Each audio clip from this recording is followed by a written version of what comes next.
So is this moved to first agenda? Is this moved to first agenda? I think we could. Somebody Okay, needs to, sure. just 1 second, somebody's microphone is not muted.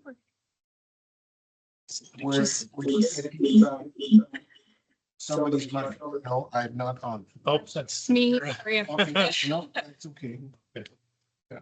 I just try one to get started. Okay, well. Good afternoon, everyone. It is 2:33. Thank you for coming to Development and Infrastructure meeting. We have a few things on our agenda that could take a bit long, but going to get you through this. This is a public meeting. We have a few staff here. In a little bit, I'll do introduction, but I just wanted to we have some public members here. Welcome and thank you for coming. And I believe there might be some online.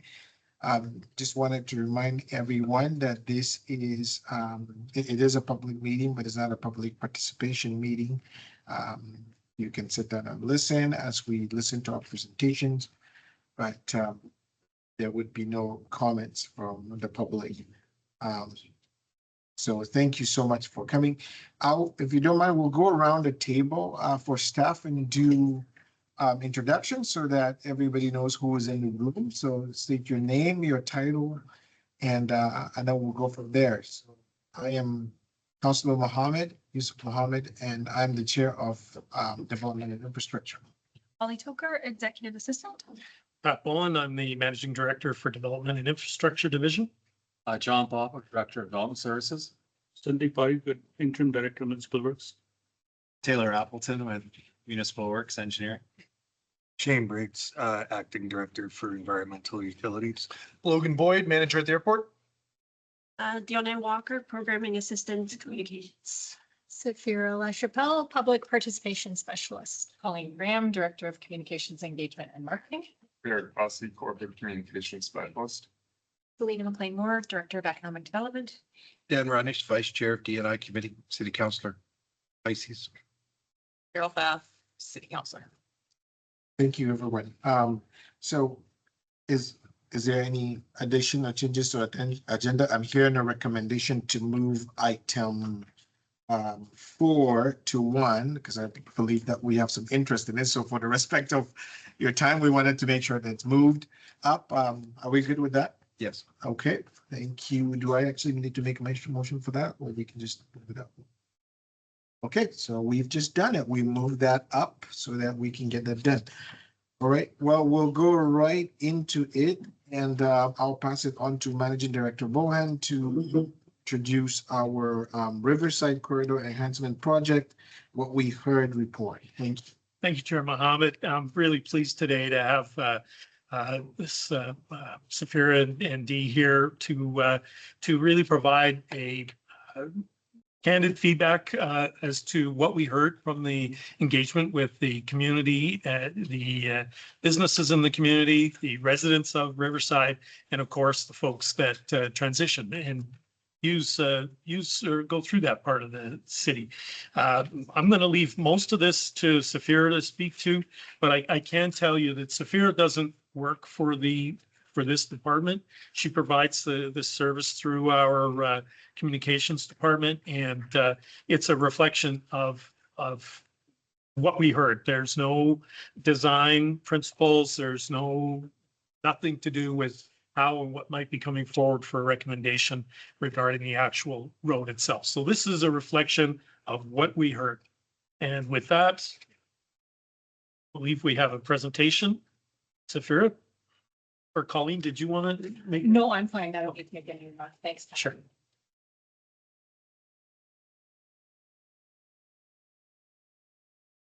I'm not getting feedback. Okay, success. Yeah. So good day, and thank you for your time over the next 30 minutes.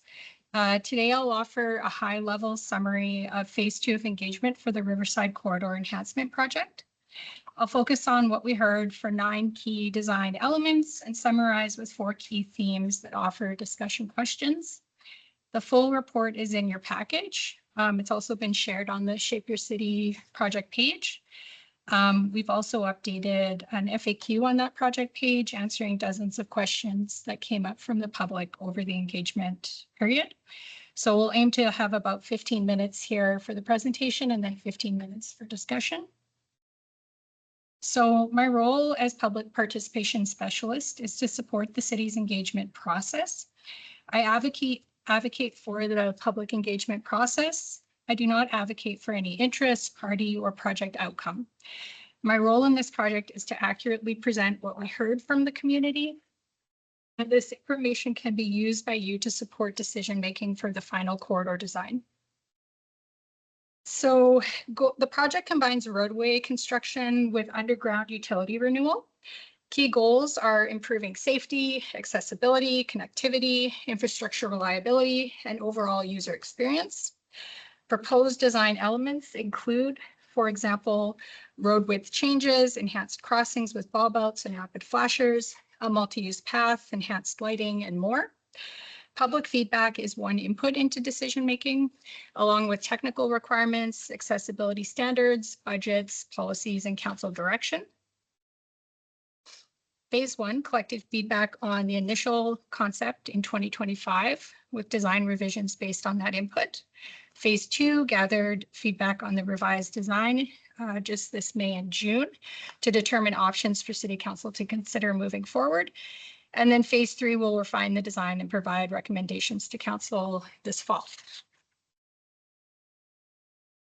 Just a second, we have a question. Councilor Winish? So just a clarification, as we sit here right now, no decisions have been made on to do it, to not do it, to stop it, to halt it, to change it, to do anything. We have not made any decisions at all. Is that correct? That's correct. Go ahead. So the purpose was to understand community perspectives and engagement and identify trade-offs between different design options for this engagement. We focused on engagement on areas where public feedback could help inform future decisions, and special effort was made to engage those most directly affected, specifically the businesses and residents living along 3rd Street. Obviously this would have a huge impact on them, whatever design is chosen. So outreach, we often hear from the public that they didn't hear about engagement until it was over. For this project, we undertook robust engagement outreach to share the opportunity with the community. I'll highlight, we had a dedicated project page. We had 1,000 mailers that went out to Riverside. We had 4,000 postcards throughout the community. D&I knocked on 220 doors along 3rd Street North. We had online ads, e-news reminders. We had print ads, news coverage, and direct emails to over 55 stakeholders. We even had the IGA handing out postcards in people's grocery bags. Engagement focused on meeting people where they were and reducing barriers to participation, such as, people who maybe can't get out. We knocked on their door on 3rd Street. We heard from a number of folks there who said, yeah, I didn't know about this. Can I have a print survey? Or maybe the survey was too much of a barrier. We just took their notes there, recorded that, and that's folded into the report in front of you. So the full What We Heard report summarizes feedback shared through Riverside Community Connect meetings. There are a number of them. 13 plus meetings one-on-one with businesses and organizations connected to the corridor. We had about 700 survey participants. We had over 300 conversations at 4 open houses. And we had about 30 door-to-door discussions with those 3rd Street residents. So the corridor serves many functions simultaneously. Different groups experience the corridor differently and therefore often prioritize different outcomes. Understanding these differences is essential when interpreting the results of what we heard. Those most affected, as I mentioned, are those living and working along 3rd Street. So looking at these results by connection to the corridor helps us reveal perspectives that may be hidden in the overall results because they comprise a smaller proportion of the overall responses. So you'll see in this little graph here, the largest respondent group. There's 436 responses. That's the pink bar in the graph. These were people who connected to the corridor by traveling regularly through it, and they represent 57% of all the responses from the survey. That's of the survey of 700 people. And you can compare that to the smaller respondent group. That's the yellow or amber bar, and that we had only 16 responses, but that represented the businesses who are connected to that corridor because they own or work at a business there. It is important that the perspectives with the smaller proportions, like the 2%, don't get lost and have a way of being seen in the overall results, because what this street looks like and how it functions matters deeply to those individuals who own or work at businesses on the corridor, as it does to people who would live along 3rd Street. So this visual, you won't be able to see it here, but it's page 69 on the full What We Heard report. It shows the corridor connections in each column. So first column is businesses, second column is 3rd Street residents, then there's everyone living elsewhere in Riverside, and then there's the folks who travel through regularly. And then each row is a different design element that we ask survey questions about. So for example, lighting impacts, road width, the path, etc. The stoplight colors show the relative level of support within each responding group. So we used green to show kind of a clear majority, that's 65% or more supported the design element. Amber shows moderate support or mixed views, that would be 50 to 64%. And then red is showing less than 50% support and may require further review of the design element. And you'll note that red does not indicate an absence of support. In some cases, it still is supported by hundreds of people. It's just less than 50% of the whole relative category. Councillor Pfaff. Yep. So I just have a question about the graph. Do you want to do the whole presentation, then come back to it, or should I ask it now? Well, there'll be time at the end, but your call. Okay, sure. I can wait. That's Yeah. So this slide I'm going to use to kind of just do some wayfinding here as we move through these next design elements. I'm not going to go into great detail because the report details everything, but this kind of offers an idea of how you can look at what you're about to see coming forward here. So the pie graph in green and amber, that will show either strongly support or somewhat support. And in this case, for the question, please rank your overall support of the revised design. Green and amber on the pie graph equals 42% overall from those 700 survey responses. Then if you look at the table graph where it's broken out by connection to the corridor, so you've got businesses on the left, you've got the green, and then you've got 3rd Street residents with the amber, residents elsewhere in Riverside, and then those traveling through regularly.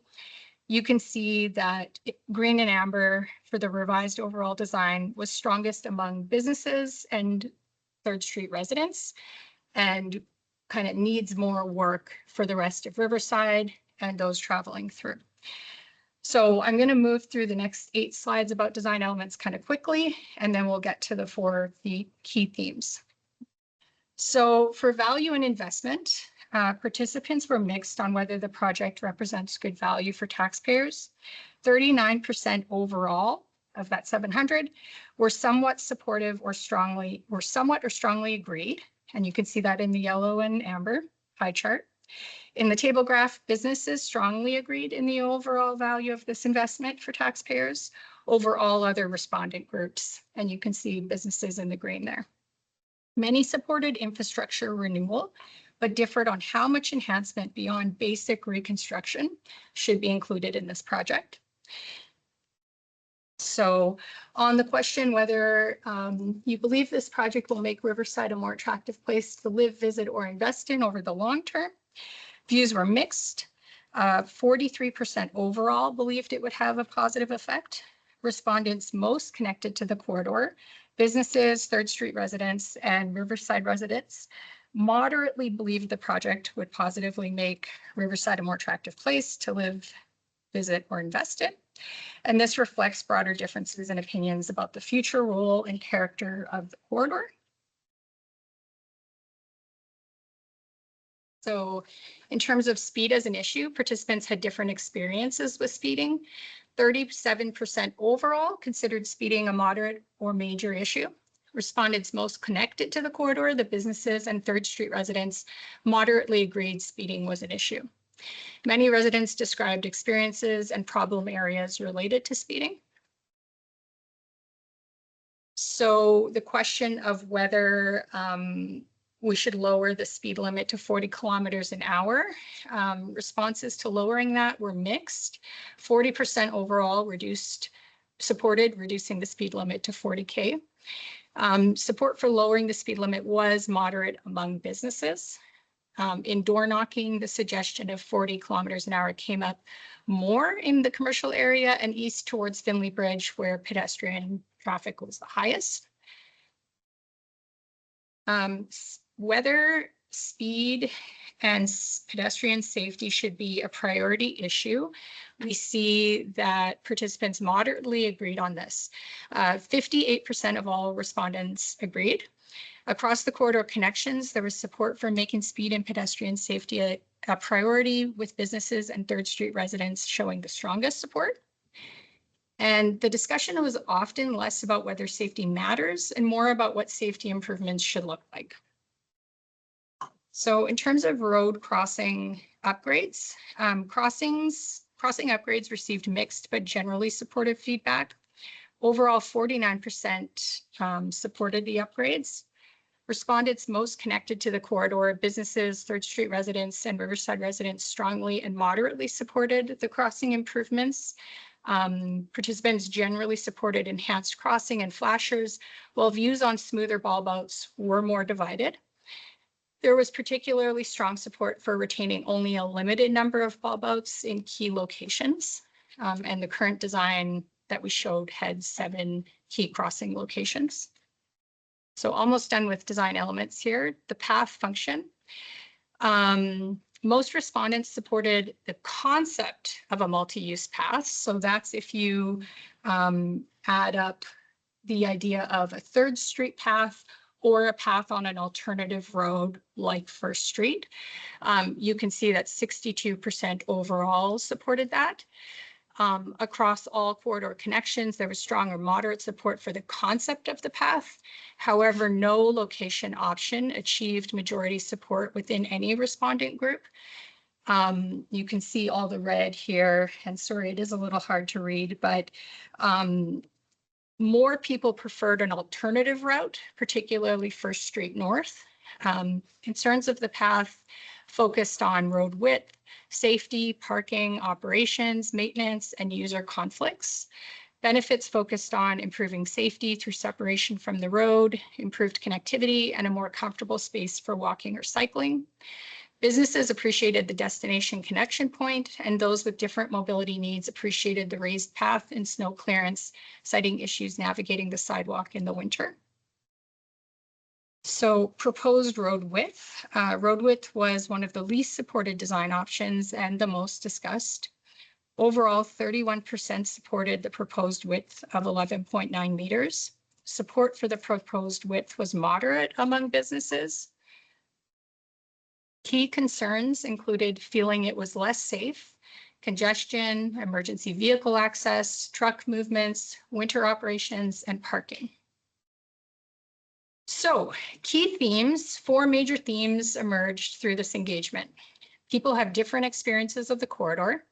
They have different definitions of safety, different visions for the future, and different levels of trust in decision-making. So these themes help to explain why opinions varied throughout the engagement process, and I'm going to dive into each one. So different experiences of the corridor. Participants evaluated the project based on how they use and experience the corridor, resulting in different priorities and perspectives. I'm going to share 2 quotes that illustrate the tension between each one of these themes. Don't sacrifice the dimensions on an emergency truck route. These items are much more important than aesthetics and pedestrians. And a major transport artery is the objective, or residential commercial space adequate for a bus route. hopefully the latter, where pedestrians and cyclists have equal consideration. So some key questions that emerge from these themes for this particular theme. How should the corridor balance its role as a neighborhood street, truck route, commuter corridor, business district, and public space? When different users experience the corridor differently, whose needs should be prioritized? How can future designs support multiple functions without significantly compromising any one use? Theme 2, different definitions of safety. While safety was widely supported as a goal, participants often emphasize different safety outcomes based on their travel needs, experiences, and concerns. I live near Division Ave and absolutely love the changes. The road flows, and there's a noticeable change in driving safety and pedestrian safety. And narrowed roads increase the emergency response time, as well as increase the potential for sideswipe vehicles, both moving and parked due to congestion, especially now due to the amount of distracted driving all over the place. Street design needs to allow for the steady flow of traffic without additional challenges. Key questions to consider. What does a safer corridor look like in Riverside? Should safety improvements focus primarily on pedestrians and vulnerable users, vehicle operations, or both? When perceptions of safety differ, what measures should guide decision-making? Theme 3, different visions for the future. Participants held varying views on the level of change needed along Riverside and what those changes should achieve for the community. It promotes being outdoors, keeping residents safe, and is future-looking for families and young adults who move to live in Medicine Hat. And there should be a sense of discovery in the old of Riverside. Making it too pretty will lose the charm. I'm concerned that this is too much, too fast. Key questions to consider. What should Riverside look like in 20 or 30 years? Should investments focus primarily on current needs or future needs? What level of change is appropriate while preserving what makes Riverside unique? And finally, theme 4, different levels of trust in decision-making. Many participants expressed a desire for greater clarity on how public input, technical requirements, costs, policy considerations will be balanced in future decisions. I don't trust anything the city says. And I think it's a great plan. Thank you for listening, giving residents a voice, and making changes to reflect that input. Key questions to consider. What information do residents need to understand how decisions are made? How should technical requirements, cost, policies, and public feedback be balanced when they point in different directions? How can trust be maintained even when not all feedback can be incorporated? So to summarize, the community is highly engaged and deeply invested in Riverside's future. Strong areas of agreement include utility renewal, roadway reconstruction, protecting the neighborhood character and trees, business access, construction mitigation, and the importance of safety. There was less agreement on specific design solutions, such as road width, speed limits, path location, and overall design direction. Community feedback is an important part of decision-making, but projects must also consider factors such as safety requirements, accessibility, technical analysis, operational needs, budget, and council direction. The purpose of this engagement was and is to provide decision makers with a clear understanding of community perspectives and the trade-offs associated with different options. Thank you for your time today, and I'm happy to answer any questions. Thank you very much. It's insightful, and I know you've worked a lot on this, so we'll go into questions now. Councilor Pfaff? So two things. One thing that I noticed that had the most agreement, I would say, or the strongest opinion, was the people being against the proposed road width. That seemed to have the strongest support, that they're against narrowing it, which is good information. And that's similar to what I've been hearing in the community as well. The second thing I noticed was, which I thought was interesting, was that there is the people like as you pointed out, they like the idea of having a multi-use path, but there were no locations they liked. So I guess my question to you would be, when you were asking the questions, did you just propose 3rd Street and 1st Street as potential locations, or were there any other locations that people brought up or you brought up? So the actual question was, Third Street as an option, which received overall, I think 18%. The other one was, prefer an alternative location, and then in parentheses, like First Street, etc., something like that. And then what came up certainly the most, especially at the open house, was the suggestion that First Street be the connection point, just because there was already a path connection there. So First Street came up a lot verbally in the open house. Here's the exact wording. Prefer a different location instead of the proposed trail on Third Street, such as placing it on another street, for example, First Street. Okay. Yeah. Yeah, so you didn't actually propose First Street. That was just what people brought up, potentially. Exactly. First Yeah. Street came up Okay. the most as a suggestion. Thanks. Thank you. Any Councilor Lynch? Go ahead. Thank you very much. Through the chair, there can be so much mistrust out there about how these surveys are done. How can we reassure the public that we didn't ask the questions to give us the answers that we wanted? How can we assure the public that we asked as broad a question as we could without trying to direct their answers one way or another? I mean, the design already contained a number of revised design elements that we were asking questions around elements that were proposed in that design. So, right off the bat, we're not necessarily asking completely open-ended questions. We're asking questions about elements of the revised design. And the second question that I have, this is very much a Riverside issue. I think I know the answer, but I want to ask this question. Why did we ask the entire city of Medicine Hat for their opinion, not just the people of Riverside? Well, it is a corridor, which, it's a main road. It does connect to our arterial roads. So it is a street that's used by the general community. And then that very first question that we ask is to understand people's connection to the corridor. And we were able, based on those answers, to filter out, the people who are traveling through or those people who live right in the neighborhood. And then, the point is to still be able to look at the data and see either them all grouped together or to pull out, those connections to the corridor and understand those most affected. How do they feel about these design elements? So you don't want to exclude anybody, but finding a way to be able to see those different perspectives within the tools we used. If I might, a third question. Go ahead. And again, this gets back to a certain level of mistrust that I just want to try to assure people that.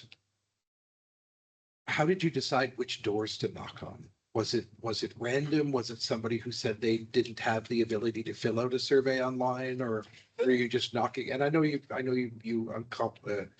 encountered some issues with some of the door knocking.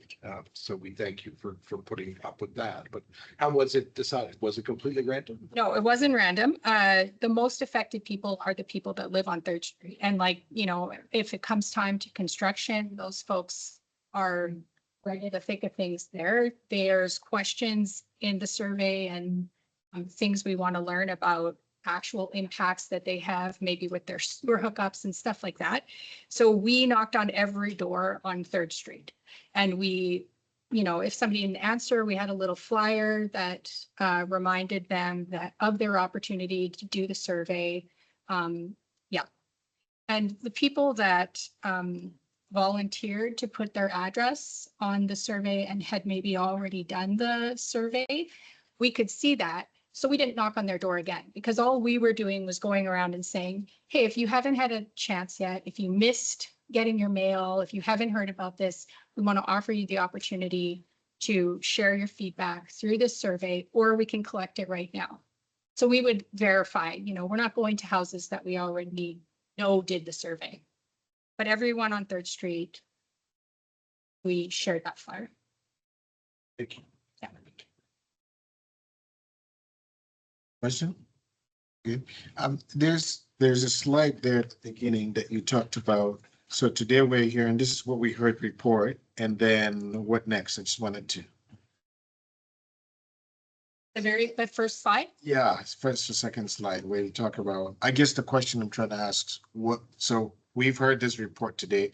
I wanted to be clear to the public what to expect next, right? From council conversations, decision, the deliberation, all of that. So maybe some clarity around that. So phase one, conceptual design. So can you walk us through this just because I want to make sure it's clear with everyone? This one. Is this a project timeline? So what happens after today? Maybe I can help you. Go ahead. Yes, sorry. Thank you, Chair Mohammed. So the request for today is that you accept this for information, that you've received this presentation and that we refer it to Open Council on September the 8th. We will follow the plan is now, again, it depends on how this flows through. The Third Street North design is expected to go to come back to this committee on September 9th and then to council on September 21st. So I think that's the, we will have staff will have a recommendation that incorporates the feedback that's been shared in the What We Heard report. And we expect to have that go through our administrative processes and back to you at the next DNI meeting.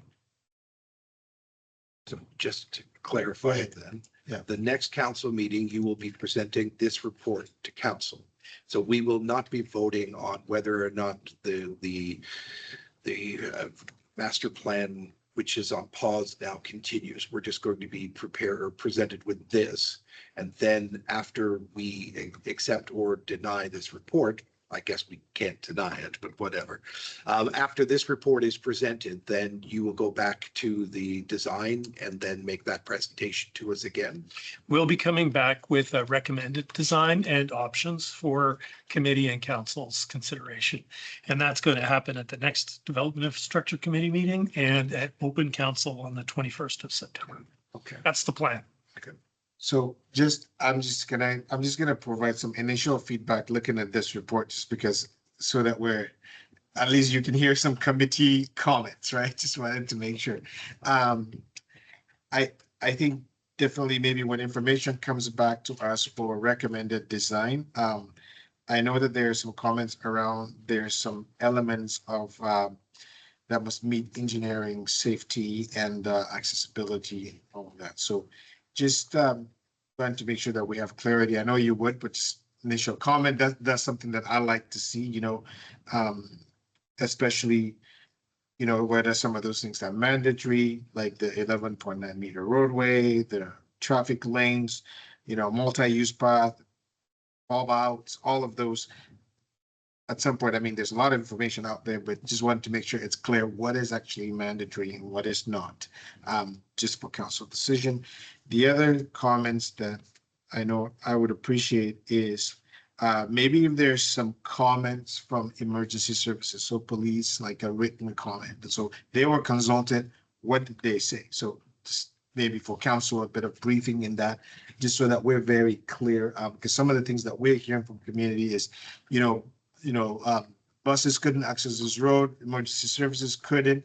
So if they're consulted, what were their comments? So something I think that we know is written would be good for council report. I think really for what we heard, and then I guess maybe we would have that conversation at that time, but it would be really good. Maybe this is a question for myself, but I'm sure most councils would resonate with this. So after this public consultation, how much of that feedback is going to be incorporated into the new design? I guess that's what you're going to work on.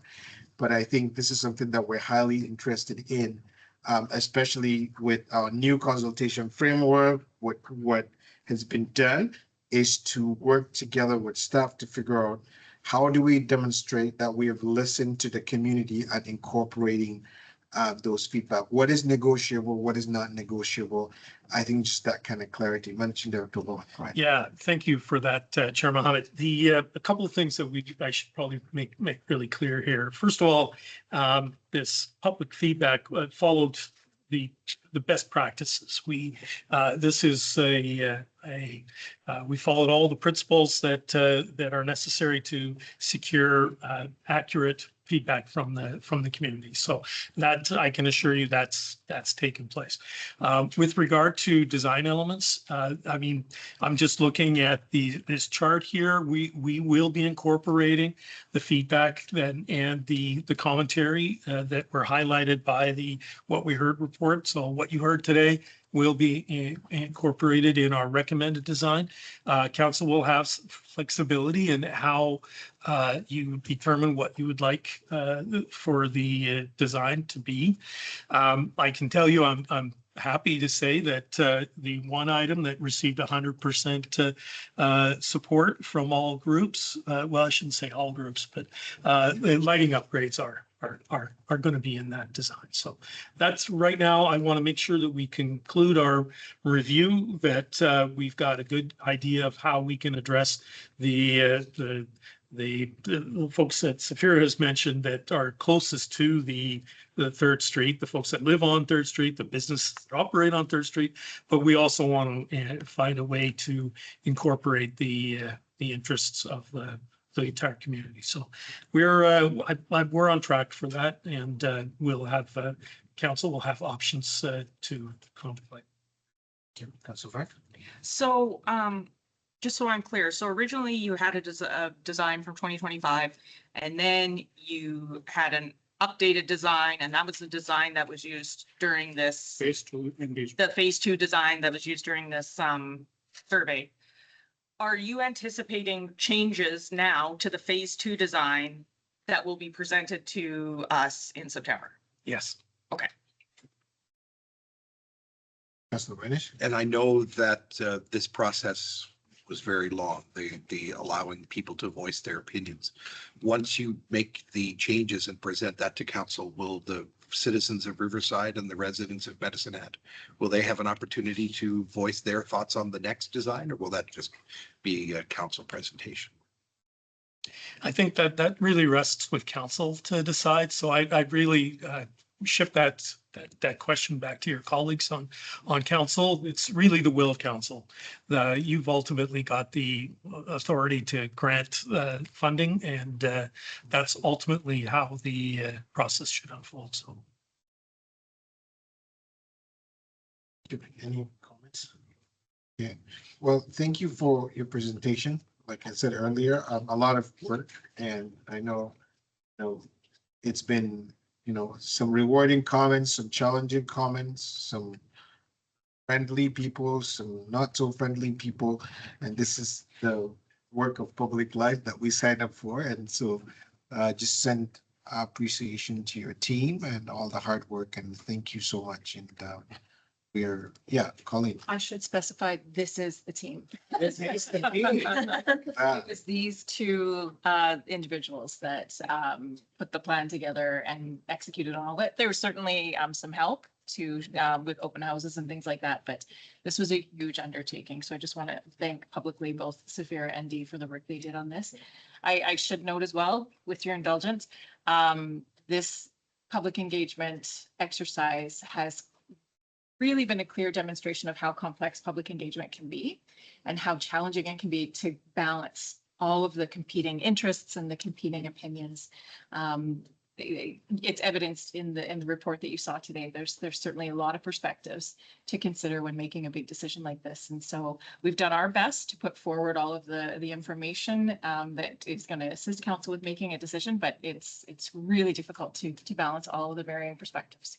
Yeah, no, thank you. And now the pressure is on the engineering team. So we're looking up to you guys for, but again, thanks everyone. It's not, you You know, you're here, you're trying your best, you're trying to get things done for the interest of community. And we hope that this conversation with community and listening to feedback and incorporating into design would continue, because that's what we signed up for. So thank you so much. All right, if seeing no questions about this report, are we making any motion to recommend this report to go to? We don't need. Okay, Just refer to.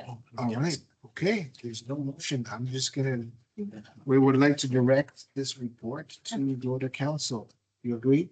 Council? Okay, thank you. All right, thanks so much. Sure, you have other things to do, but you're welcome to stay and enjoy the economic development presentation. Thanks for coming in, Safira. Thanks, Steve. Yeah.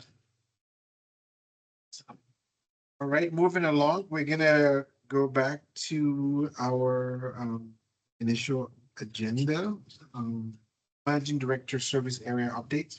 Sure. Thank you, Councillor Mohammed. And just to going through our normal managing director updates, I can tell you that we continue, to work on the Old Cemetery Hill Kipling Water Resiliency Project. The design is almost, or it is complete, and we've sent it out for pricing to other contractors. This is the one I've spoken to committee about in the past, where we are going to use some more innovative approaches to try and reduce the cost of the capital cost of the project, and to actually provide a better solution. So we're pretty excited to see that.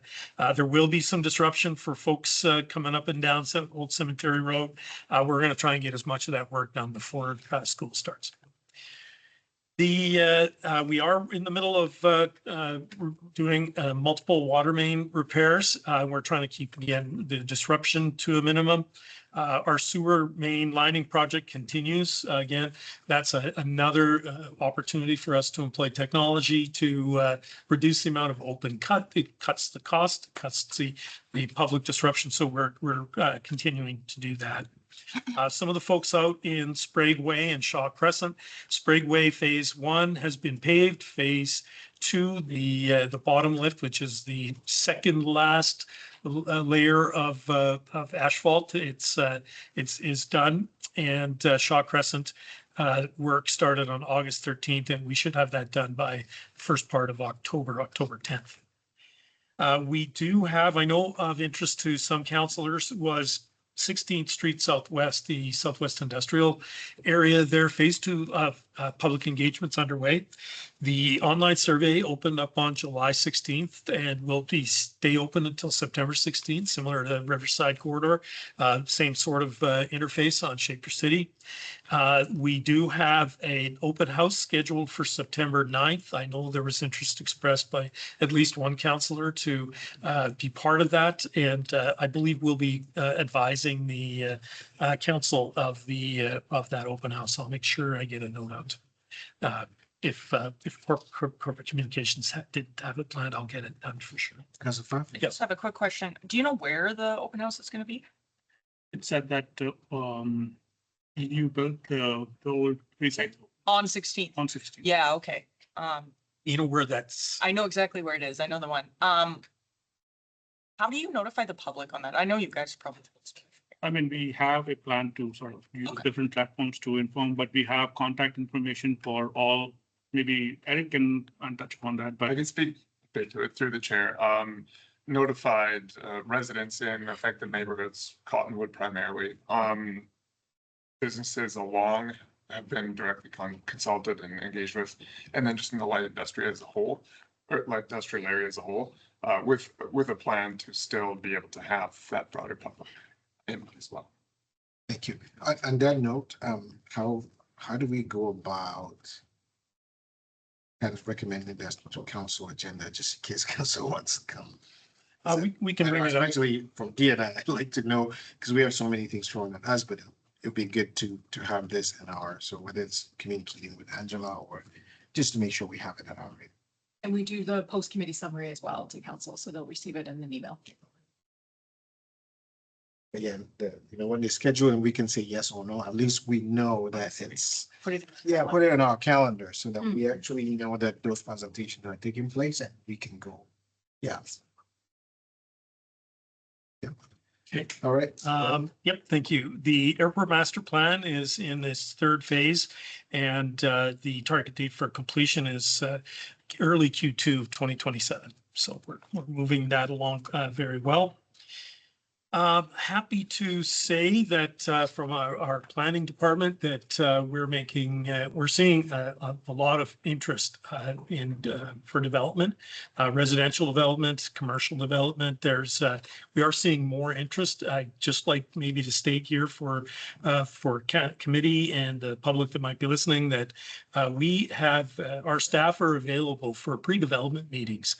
So if there's an interested investor or a business owner that would like to understand what they'd be faced with in locating a business or a residential development in the city, we offer this free service for those investors to come in and really get a sense of what the challenges might be or where the opportunities might lie. So, John, did you want to add to that? Yeah, I would. And with that pre-application discussion, we are pleased to put the boots on and the hard hats on and go to a construction site or go to a building that needs to be renovated. We can come to applicants and we can talk to them and we can do whatever is necessary for them to understand what the process is. And we're there to help them through the entire process.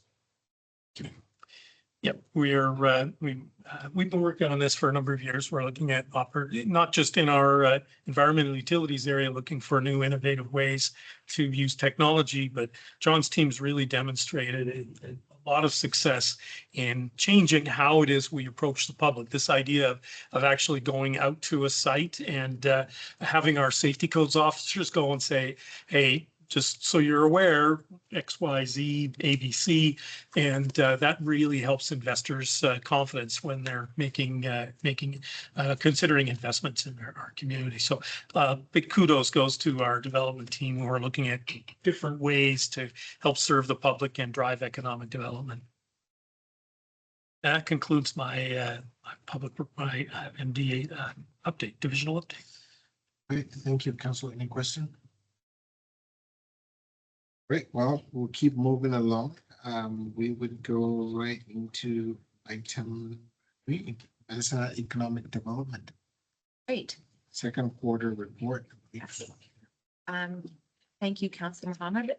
So this report to council is actually on, so I have to report quarterly, but I also report biannually in person to council. So this report that I'm doing here is going to be a biannual report that you will see at council in September, on September 8th. And I mean, this is, yeah, I know, go high level because of time, but because it's on the packet, so most of us have seen it. Yes, yeah, okay. So do you want me to go through the whole report, the whole presentation in detail? What do you guys feel?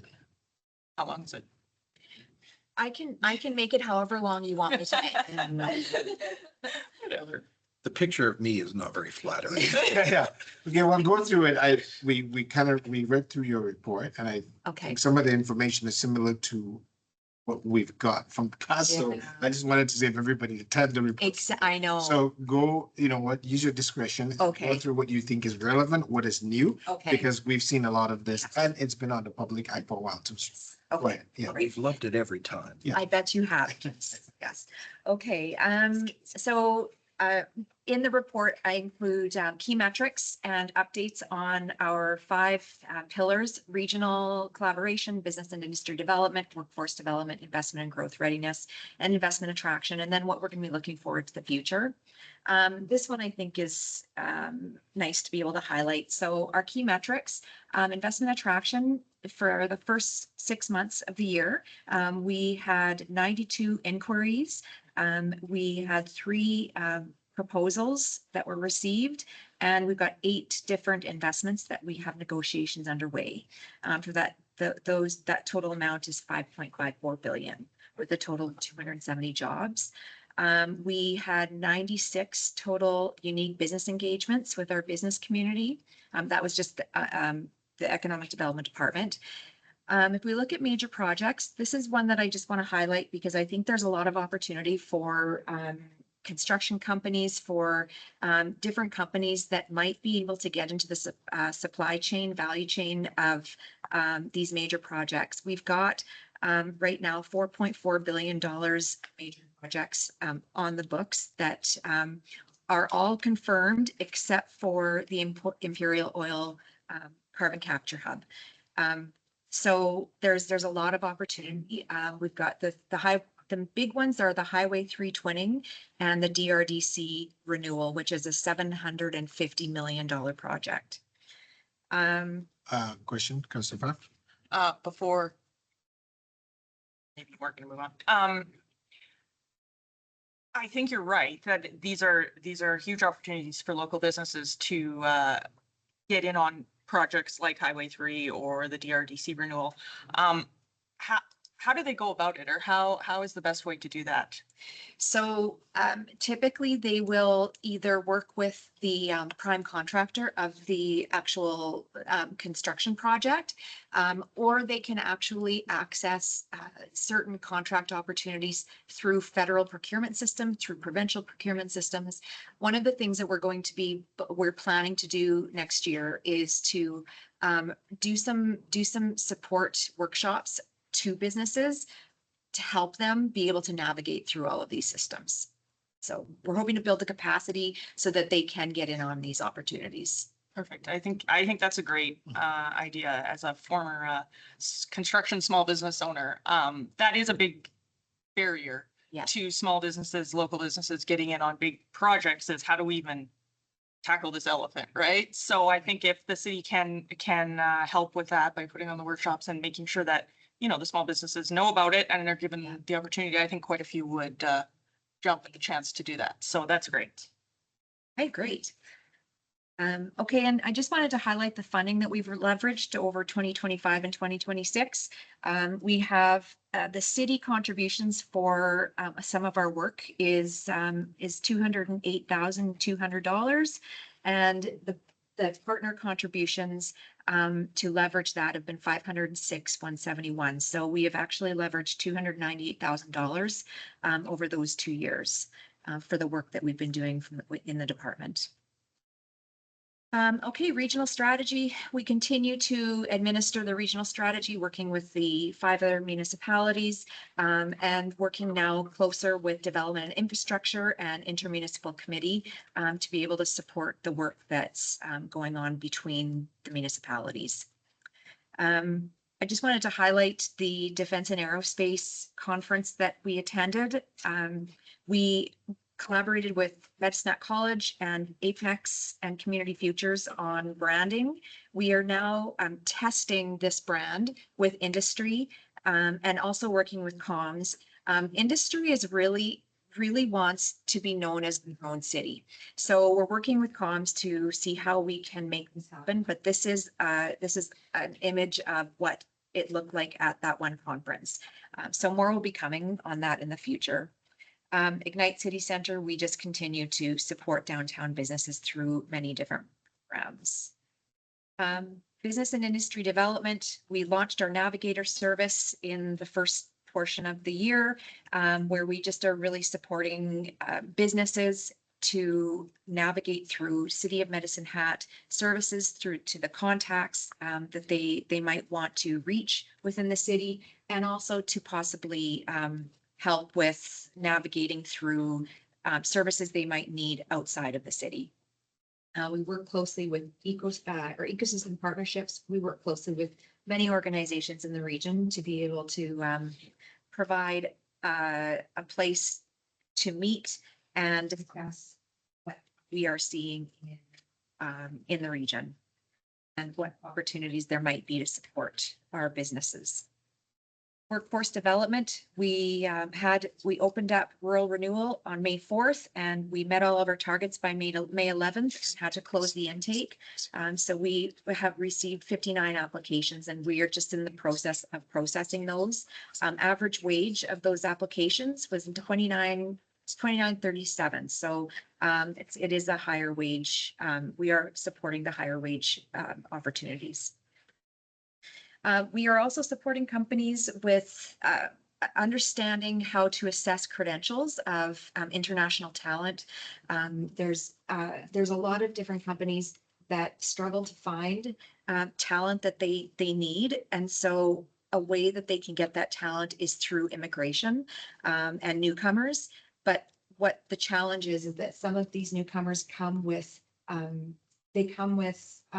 credentials that might be recognized in a different country differently than what they would be recognized in Canada. And so this programming helps these businesses know how to assess those credentials. We held our Opportunity Medicine Hat Talent Edition, where we had 6 participating businesses in defense and aerospace, pet chem, and municipal government. And we brought in 15 skilled professionals from Ontario, Saskatchewan, and Alberta to learn about our businesses, learn about our community. It went very well. I do have a video. Do you guys want to see it, or should we just move forward? It's about 2 minutes. I've got 2 videos. We've seen it. It's online, right? You have it posted. This one, I don't think maybe this one has been online. I'm not sure. This was the second opportunity. Yeah, it was online. You saw it? Yeah, I've seen Okay. it. But Okay. keep moving, because I think you posted it on your platform too, so Yeah, if okay. anybody wants to see it, they can go there and access it. Absolutely. Okay. Investment and growth readiness. We continue to work with our sister departments to ensure that we've got the right policies in place, that we've got the right land, the right incentives to be able to attract the companies that we're looking for. We also have, we are also still administering our housing infill redevelopment and housing infill and redevelopment incentive program. This is the program that supported the apartments on Second Street, right next to next to the river. So we actually have 250 units that have come online in probably about the last 4 to 6 months.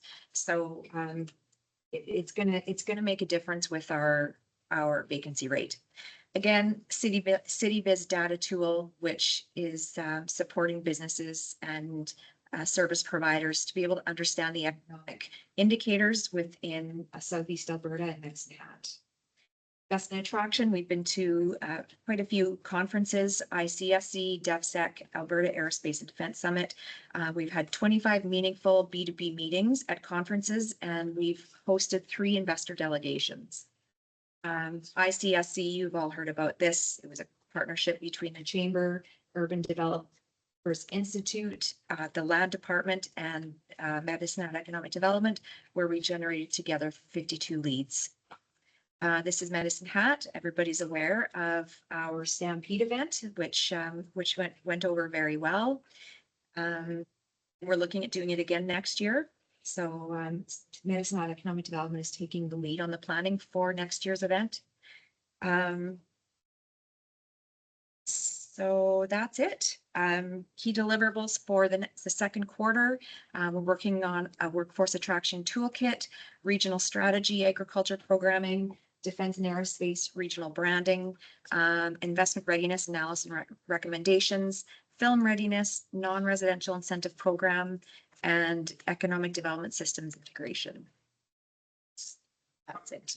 Thank you. Any comments? No, yeah, that's good. Okay. Thank you. I just have one question around the investment pipeline. So 5.5 billion is what we have. Yes. And then there's another number where the project table tools around, I think 4.4 billion.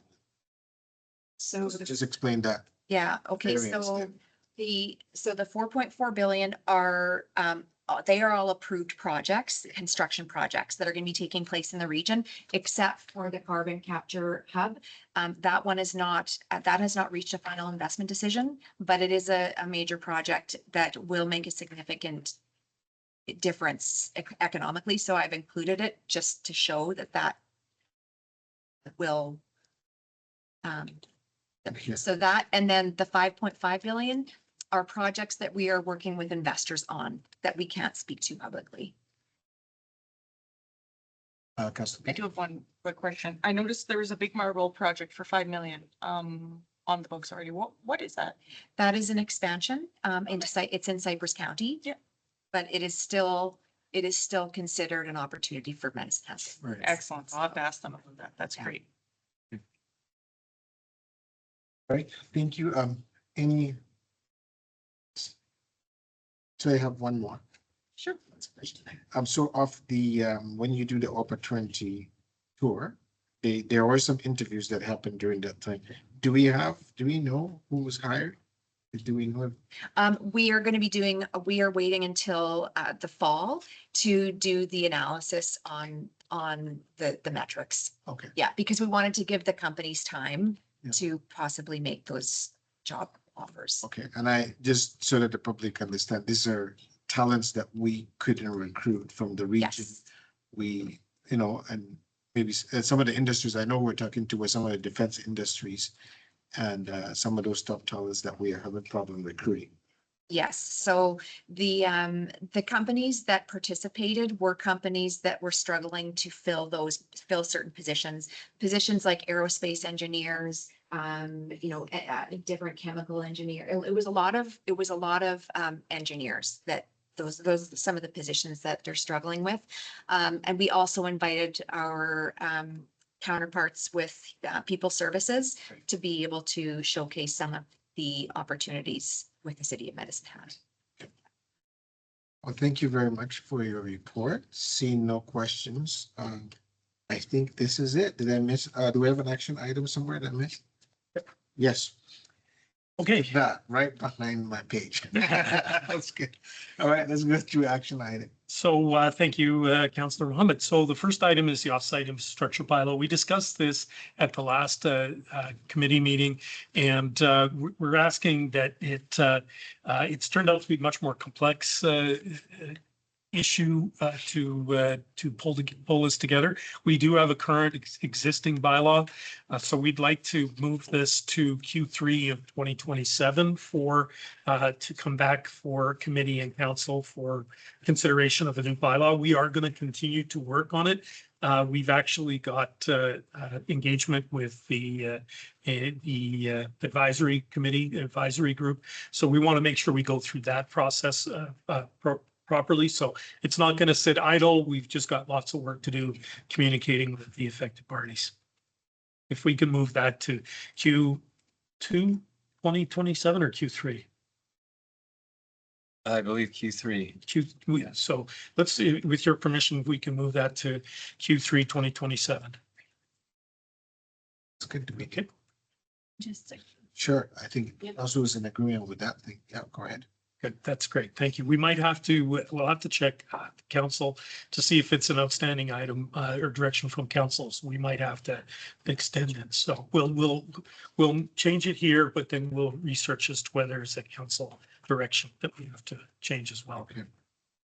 The mustard seed, which is the housing issue, we remain on alert, and we are working very closely with our land department and our public services team to help in that process. The Heron Crossing item is scheduled to be at this committee on September 9th. So the next Development Infrastructure Committee meeting, we'll be bringing forward a request for a decision, and that will be aiming for council September 21st. I can comment on the item number 4, the downtown pedestrian underpass. We did receive resident concerns about the condition of the underpass. We did monitor the number of folks coming and going. We had on 1 week, we noted an average of just slightly over 200 unique users of that tunnel. We did have contact with the businesses on both North and South Railway. The predominant feeling is that it should remain open, but in order to address some of the hygiene concerns, we are moving the cleaning schedule from once per week to 3 times per week until we get during the summer months. So. And again, keeping the underpass open for daylight hours. So it will still be locked from 8 to 8, is it? Yeah, I'm not sure.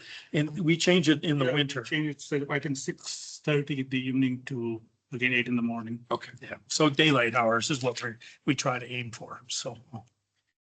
With your permission, we'll take that item off and off of our follow-up list. The TMP, TSS and ATS, we do have plans to come to this committee with request for some direction. And that is scheduled to be at the DNI committee on the November 5th and council on November 16th. The Urban Hens is going before council on September the 9th this committee, next committee meeting, September the 9th, and council on September 21st. And we have economic development updates coming. You've got your semi-annual update. I think is that the next meeting? September. September 8th. Yeah. Okay. 9th. Was it 9th? Yeah. September 9th. We moved it by a week. So that concludes our action item list. Questions? Right, well, seeing none, no questions, I would like. We can just. Yeah, this meeting is adjourned. Everyone can. Thanks.